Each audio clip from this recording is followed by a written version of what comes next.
Stand on all fours with your hands and knees straight below the shoulders and the hips. They should be shoulder width apart. As you breathe in, pull your arm and the diagonally opposing leg up to create a relatively straight line from heel to hand.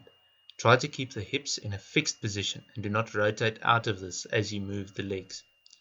Lower the arm and leg back to the ground, and once they are in the starting position, repeat the movement with the opposing arm and leg.